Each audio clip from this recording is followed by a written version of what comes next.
Good afternoon my all friend. তো অনেকেই ভাববেন দুপুরবেলা কেন আমি সকালের পরিবারে যাই না। কি করব বলুন বন্ধুরা, কাজ তো সবাইকে করতেই হবে না। ঠাটা পোড়া রোদ, কিচ্ছু করার নেই। আজকে অফিসও ছুটি, কালেকশানে তো বেরোতেই হবে। তাই রেডি হয়ে ছটফট বেরিয়েই পড়েছি এবং মার্কেটে অনেকক্ষণ আছি। মোটামুটি 11:30টায় আমি বেরিয়েছি। জানি না কখন বাড়ি যাব। বাড়ি যাওয়ার পর আবার সকলের পরিবারে যেতে হবে, ঘরের কাজ করতে হবে। মেয়েদের জন্য ভীষণই কষ্টকর ব্যাপার, ঘরের কাজ প্লাস হচ্ছে বাইরে সামলানো। বাইরে যারা জব করে তাদের জন্য খুবই কষ্টকর। তো নো প্রবলেম, সব কিছুর সঙ্গে মানিয়ে যদি চলতে পারি তবেই তো সেটা কি ঠিকঠাক জীবন বলে মনে হবে।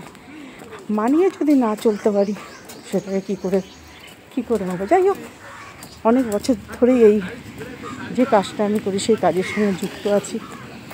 তো হাঁটছি এই মুহূর্তে। আমি যে রাস্তা দিয়ে আমি আসছি ওই জায়গাটা খুবই গণ্ডগোল, মানে ঠিকঠাক গাড়ি নিয়ে ওঠা নামা যায় না। যার জন্য আমি গাড়িটাকে রাস্তায় রেখে হেঁটে হেঁটে একটু ঢুকেছি। একটু হাঁটাও হলো, হাঁটতে হাঁটতে হাঁপিয়েও গেছি। আমি এখন যেখান দিয়ে যাচ্ছি ভীষণই বাঁশ বাগানে ভরা। এ দেখুন, চতুর্দিকে বাঁশ বাগান আছে। অনেকে গ্রাম্য এলাকা, খুবই গরিব মানুষ। দেখুন বাড়িঘর দরগুলো দেখছেন, পুরো বাঁশ বাগান আর বাঁশ বাগান। যাই হোক, আসবো সকলের পরিবারে তো আসতে তো হবেই। ভালোবাসা না দিলে ভালোবাসা পাওয়া যায় না। চলে আসলাম, গাড়িটা আমার রোদ্দুরে পুড়ছে, গাড়িটার সামনে চলে আসলাম। ভীষণ হাঁপিয়ে গেছি। দেখুন কত বাঁশ বাগান, রোদ দেখছেন কীরকম ঠাটা পোড়া রোদ।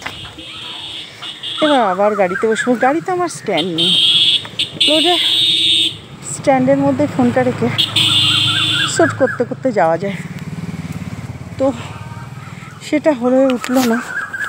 এখন যে এলাকা আছে এটা হচ্ছে সেই এলাকাটা, দেখেছেন চারিদিকে শুধু বাঁশ বাগান আর বাঁশ বাগান।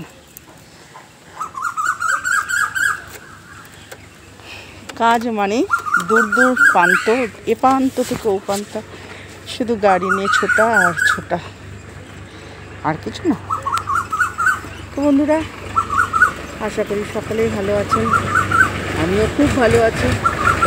রোদ্রের মধ্যে মুখটা খুলতে পারছি না, extremely sorry my all friend. আসবো, ভালোবাসা দেবো। অনেকেই আজকের এই ভিডিওটা দেওয়ার কারণ হলো, অনেকেই ভাবেন যে দুপুরবেলা আমি কেন সকলকে ভালোবাসা দিই না। তো সেই কারণেই আজকে ভিডিওটা আমার বানানো। দেখতেই পাচ্ছেন যে দুপুরবেলা আমাকে রোদ্দুরে ঘুরে কাজ করতে হয়। হ্যাঁ, অফিসে যেদিন যাই অফিসে তো কাজ করি, তারপরেও মার্কেটে বেরিয়ে যাই। তো ঠিক আছে বন্ধুরা, খুব ভালো থাকুন, সুস্থ থাকুন, সকলেই খুব ভালো থাকুন।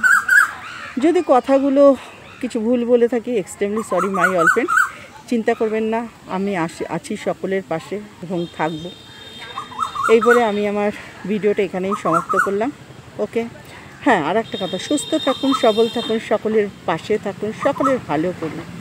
ভালো বই কাউকে খারাপ করবে না। টাটা, খুব ভালো থাকুন।